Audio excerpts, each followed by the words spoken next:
everybody to another amazing conversation about the symphony energy with a symphony advanced practitioner. And well, Anthony, you have your ASB sessions, so it's actually even more than that. So Anthony's also a 3-day body class facilitator, but today we're talking about the symphony energy and having these conversations and talking about the upcoming Symphony of Possibilities class with Dane in Croatia. So Anthony, I would love to know, you were in Croatia and it was the maestro class, and can you just talk with us a little bit about the energy of the symphony and your experience of it in your life? Yeah. Well, Thank you. I want to talk about the location first. Yeah. I mean, what a magical place and location. I'm really excited. We were just there in November, and I described it was sort of like the fall time of the year, so the leaves were changing, and it was like, I'm from the United States. So in the northeastern part of the United States, the leaves are changing all these beautiful colors. So it was like the Northeast meets Southern California meets Mexico meets British Columbia, Vancouver and Canada with the mountains. And there's so many nature spirits, and you could perceive sort of like the magic of the land. And the land itself was such a contribution to the maestro class. And I mean, just the land in and of itself was such a contribution. So be able to have maestro there and to have SOP here. I hope one day we get to do a 7-day event there, because the earth just is such a huge contribution, and it was great. So I can't wait to go back at the end of the month. And so as far as like SOP, Symphony of Possibilities, I would say the very first time I took the class, I actually did it online because it was in Australia. So that was just too hard for me to get to. And I really didn't know what the hell I was doing. I was like, I don't know. So I actually invited a friend over. I just blindfolded them so they can see anything. And so I just started putting my hands over their body. And it was interesting because, again, I didn't know what I was doing. And everywhere that I had put my hands, they started like itching. And by the end of the 4 days, I just felt, all I knew is I felt different. But it wasn't until I went to the live one in London. I think it was it was 2014 of November. I went to a live SOP session and or class. Wow, did it change my life. I mean, literally, Dane actually did a session on me on stage. And talk about stripping me down of all reference points and baggage and all that stuff, and sort of like exposing all my insane stuff too at the same time. And it wasn't anything that was done cognitively or verbally. It was all energetic. And one of the biggest things that I became aware of that weekend is how much sadness I've tried to pull out of people's bodies and universes my entire life. It's like I came in starting with my mother, trying to heal my mother and take the sadness out of her world. And then I realized where I actually did that in my relationships. Always choosing sad people to be in relationships with. And I was like, whoa. And that awareness was all downloaded to me while I was receiving a session. And my partner was amazing. And, he worked on me. And really, this is just about, to me, SOP is about being, because it's not a doing, even though like you see people moving their hands like this. And a big lesson that I learned was my partner was Alan, and I forget where he's from. Is he from Croatia? Alan, the artist? Mm-hmm. Right, Yeah. right. So Yeah. he doesn't have any use of his hands or his legs, right? And he's an artist, and he paints with his mouth. And what a gift! But he was my partner the whole weekend, and he like rocked my world. And it was because of his being. I mean, he wasn't going like this with his hands and all that. There was no doing. It was a being. And as a result of that, it just opened me up to something greater. And that's the gift one of the gifts that SOP is it's just another way to sort of access more of you. It's another way to practice being, which is not something that we do in this reality. You know, this reality is all about doing, figuring it out before you choose, um, protecting your image or trying to fulfill an image. SOP takes that all away. SOP is like, okay, who do you want to be? Like, who are you? What are you? When are you? And it's like, now is the space, as Dane's been talking about lately. And it's like, and the SOP creates that space for you to be. And you just reminded me that, you know, we know, but the SOP, there's really very little talking when you're giving or receiving a session. Yeah. How Yeah. is that? You know, can you just talk a little bit more about that? That Yeah. I part. love it because look, I was one of those guys. My whole life, I've been like an open book. Okay. I wore my heart on my sleeve. Right. And I've had a lot of trauma and drama and abuse, you know, growing up. And I remember, I'm like, when I get old enough, I'm going to go to a therapist because I don't want all these bad feelings to sit in my world. So I was always a seeker. So I went to therapy. All the psychologists and psychiatrists and social, they loved me because I was like an open book. You know, they didn't have to use special, but they never helped me. It never did anything never changed my life. And then I did metaphysics, and I had gurus, and then I did non-denominational evangelical Christian stuff, and I did it all. And it was like nothing accessed and created the space for me to be. And I learned that wherever it is that I'm screwed up, it's not going to change through talk therapy. It's not going to change through, you know, metaphysical books and knowledge and information. It's going to change from being and receiving, or receiving and being. And that's the space that SOP creates. There are no words except for maybe like, okay, if there's anything you can get out of this session, what would it be? And really inviting the people to actually have an ask, a real ask. I mean, some people, like, they think of it as like visiting Santa Claus and sitting on Santa Claus's lap. I want a new house. I want a new boyfriend. I want more sex. Okay, fine, cool. Those things will happen as a result of you choosing. But it's like, what is it that you really fucking desire? Like, what is it that you desire? Because you wouldn't be here if you didn't have a yearning for something energetic that was beyond what this reality has presented to you so far. And to me, that's the gift. Another gift that SOP is. It's not about the words. It's about the play in the space and what it actually creates and what it gets you to actually acknowledge about you, the being. I love that, because I also get, when you're talking, Anthony, that we have not been taught to ask or know what we are desiring. So this is one of the parts that I love with SOP, is the question of, if you can get anything out of it, what would it be? Because then you're invited also to look at, like, and maybe at first it would come, I would love a relationship, I would love a house or whatever, but then to see, okay, cool, how you said it, and what else is there that you truly desire? What else is there that you're truly asking for as your life in the world, whatever it is? I just like this acknowledgement of, here you are invited to really look deeper, ask greater, and go beyond like the obvious and the normal. Yeah. It's beautiful. You know, and I realized along the way, because in the beginning, all my asks is just to get me past my pain and suffering. Like, I just want to feel better. I just want to have, you know, it's like when I got to Access, you know, a year before I got to Access, it's like the kid's mom committed suicide, you know, and I'm like, what the fuck? This, you know, I was a widower. And I'm like, this is not the life I thought I was going to have. She was 30 years old when she decided to leave, you know, and she struggled and was diagnosed with mental illness. And I've learned a lot of things because of Access as to why she chose what she chose. And I'm grateful for it.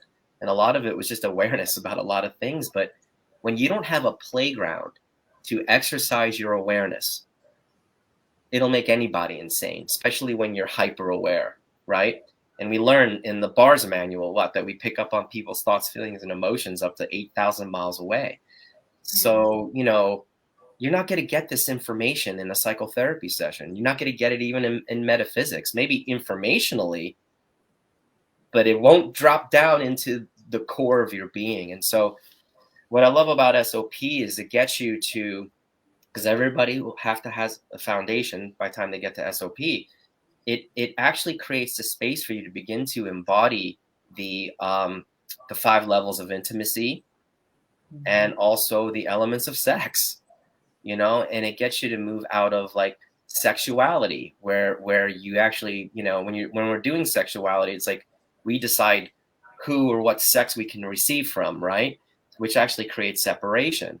But it gets you out of sexuality so you could actually start to receive all energies.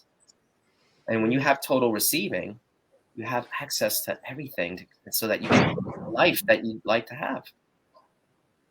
Yeah.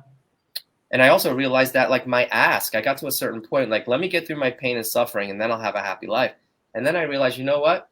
I've been working my ass off just to have a normal life. I'm like, fuck normal life.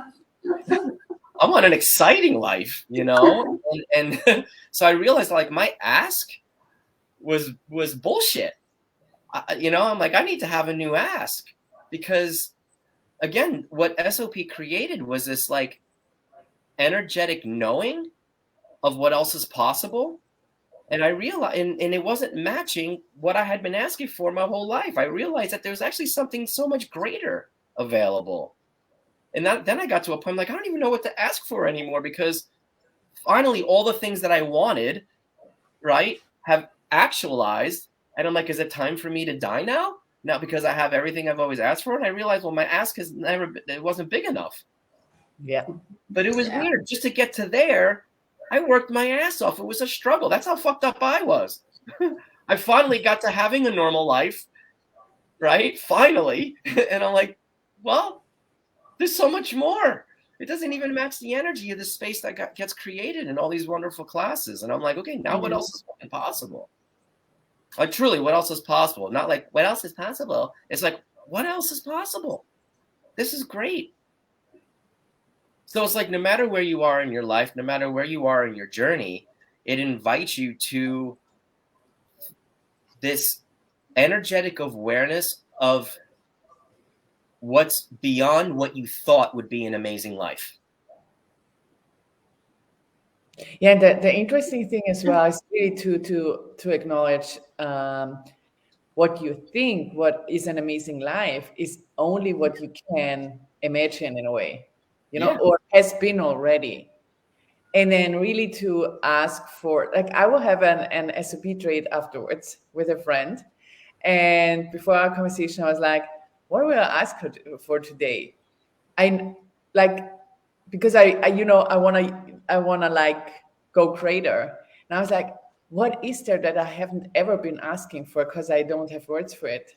Because I like, and also this is the beautiful thing with SOP and the sessions and the class and the conversations is you don't need, as you said it, you don't need to figure it out. You don't need to define it. You don't need to have a clue about it. But you are invited to be willing to ask for even the things that you cannot put words to, and be present with it and say, whatever this is, I'd like this. I'd like greater. I'd like more fun. I'd like an adventure. Yeah. So that is something I'm so grateful for. And even like, there's never a stop, right? We all three have done a lot of SOP classes and other classes, but also SOP, we have been at the masterclass together. And there's always where you sit there and you're like, wow. And I thought now, you know, it's like we have accessed something where you are sitting there like, wow. Because we've only ever been taught in our life that we can have so much, you know. You're never told that you can ask and keep asking, you know. Just ask for one thing, and if you get it, you've really done a great job. And Symphony shows us a completely different possibility with that in everything. Most of us here, be grateful for what you have, because there's a lot of other people out there that are way worse off than you. And it's like, what we're talking about is actually really, your ask can be unlimited. It doesn't have to like reach a certain point. It could keep going and going and going. And so that's a whole different way of being and looking at life. I would say this is also where life stays or keeps being fluid and adventurous, and your curiosity is there, and the creativity can like always go on, right? Because if Yes. I'm satisfied with what is, like I've created a really beautiful big house right now, and I'm living here almost 1 year, and I'm kind of weird, and I'm like, I think I'm done. I think something else. And now I wonder what else is possible. And what's like, I love it here, and I know there's something else possible, maybe even with a house or whatever. But I'm totally grateful, but I'm not satisfied. I know that it's not my last home. And now, like with you, I'm like, yeah, I can say it out loud, and whoever hears this. But normally people would make themselves wrong, would hide it, would think something is not okay if you just created something so amazing, and then after 1 year you're like, I want something new or something else. Yeah. Well, or like, it's like, it doesn't make sense from this reality's point of view to have a education that costs you $155,000 and then to like you decide you're not going to do that anymore. Yeah. You're becoming an access consciousness facilitator. It's like, what is that? It's only existed for 30 years. It's like, are you insane? And I was kind of lucky in the sense that people kind of like left me alone because I saw, the hell that I was living in. So no one, even though I may have gotten the judgment, people kind of kept it to themselves. They're like, you know what, this poor guy has suffered enough. Just if he feels happy doing this, they kind of like let me do it. And then now they're like, holy shit, your whole life has changed. But it was like, I had to look at like my situation before Access. I was like, okay, let's just pretend like that tragedy never happened, right? And I'm like, let's just move that off to the side. Am I happy with where I am in my life as a holistic chiropractor, as a father of 3, financially? And I was like, no. I'm like, again, aside from the tragedy, I'm like, for someone who has invested so much money in self-help work, right?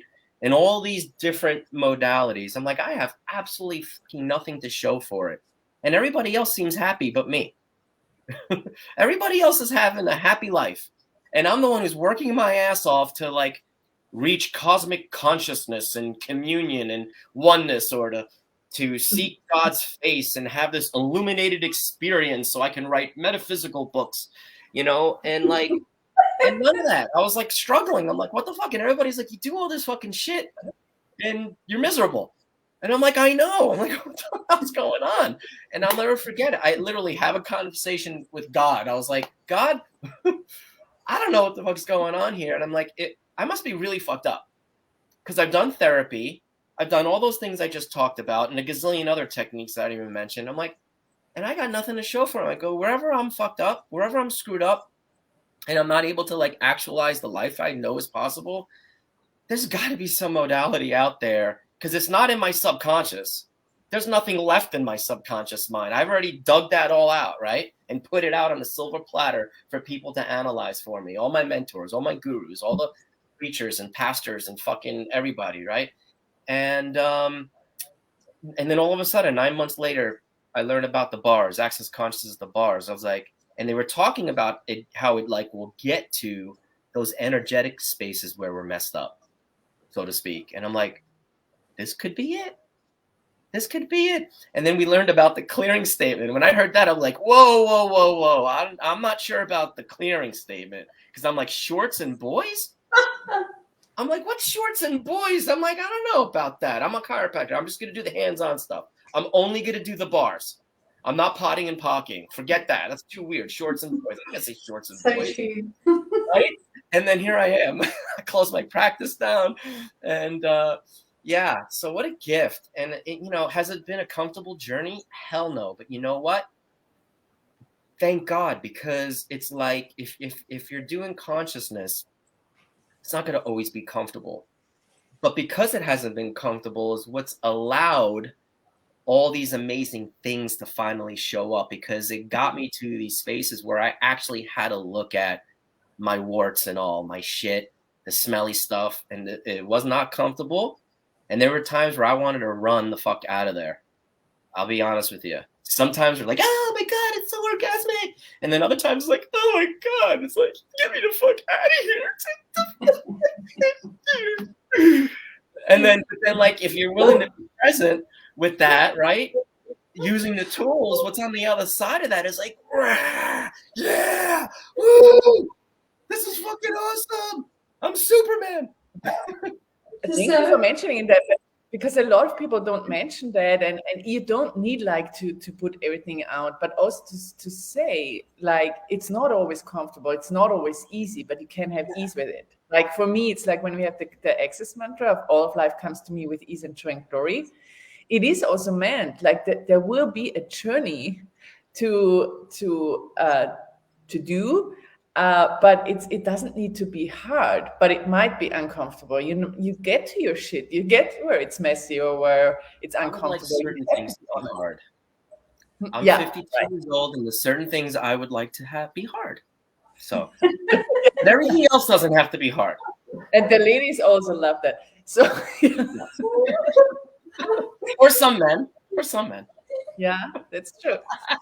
So, but to really also see that, like I would say we all three have created our kind of really awesome lives. And I loved it when after 2 years, I got to sit down in Croatia with you two, with other some awesome people. And we sat in this beautiful restaurant and just enjoyed it each other and sat there. And it was so like the ocean out there, amazing food, amazing people. And then looking at everyone, and we know each other for some years, and also seeing where we like the journey that we all did, and that we are all still excited for more, and still excited for, hey, now we come so far. What else can we explore and create, right? Yeah.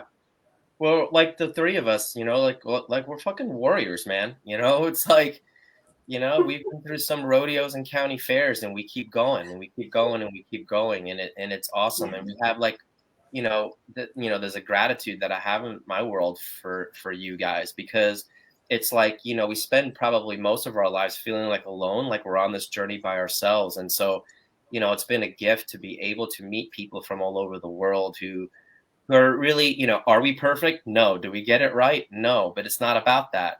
But it's like the gratitude that I have for you guys, and to be able to call you friends, and to have those moments where I'm feeling really, really vulnerable or wrong. And it's like, there's no judgment, like you have no judgment. So it's really, for a lack of better words, it's fucking special, man. And it's a gift, and it's something that I've asked for since I was a little kid. I mean, I used to write it down on my little like vision boards that I used to do and shit like that, about like, I would say meeting beautiful people all over the world, choosing consciousness and choosing greater. Okay. And it's like showing up. And that's the one of the number one gifts for me, is to have people like you in my life, and the gratitude. But it's like, yeah, we've been in this together, and we've been through those dark times, and it is about being comfortable, being uncomfortable sometimes. Yeah. But that's what we're there. We're there to have each other's back. That's why you ladies are doing these calls and stuff like that for people, because it's like they see us where we are now. Scroll back through Facebook and look at us. Look how different. I mean, just go back, Facebook stalk us, and you could see how, you know what I mean, right? I mean, the thought of me doing a Facebook Live ever was the scariest thing ever. Like, to show my face out there on video was the scariest thing ever. Oh my God. I'm sure now, we are having these conversations and going out into the world, and there's just so much available. Well, the universe has your back. That was one of the first things Dane ever said to me. And before I even took my first bars class, I had a phone call conversation with him. I got really lucky, and I sent him this long ass email about drama in my life. And he calls me like a week and a half later. Katerina actually saw the email. She's like, "You got to call this guy," because I guess we both had the chiropractic thing going. And one of the first things he said to me is like, "I just want you to know the universe has your back." Now, keep in mind, like, this is what, maybe, I don't know, 8 months after my wife had died. And I'm like, yeah, whatever. I've heard that my whole life. I've heard that from psychics. I've heard that from fucking prophets. I've heard it from whatever. And like, now I'm a fucking widower raising 3 kids by myself. The universe has my back. But there was something different about when he said it. And I'm like, what do I do? Where do I go? He's like, just get to a bars class. And it was about 1.5 years later until I was able to attend. It was called Level 2 and 3, which is now Choice of Possibilities. And that's when I actually met him in person. So I want to say to everybody who's listening, and I know you all know this, but the universe does have your back, you know, and us facilitators that have been around forever, we have your back too. Yeah, I love that. So So I would like to mention, because thank you so much for this conversation. I so loved it and enjoyed it. So the invitation here is as well, and what we talked about also is a lot about Symphony of Possibilities. That is an advanced class with Dr. Dean here, a friend of us. And if you come across this video and you're like, what are these people talking about? Then Dane also wrote a book. It's called Being You, Changing the World. And this is something that a lot of people start with and dive into. And Anthony also talked about the Access Pass class. This is a body process that you can learn to really come to the energetics of your life and create something greater. So just that you have different possibilities here, what we mentioned and where you are right now, that you know there's always a starting point or something you can choose from. So thank you so much, you both, for the time. Thank you, Anthony, for joining us here. thank you. And we see each other soon somewhere. Okay. Bye-bye. Bye, everyone. Bye.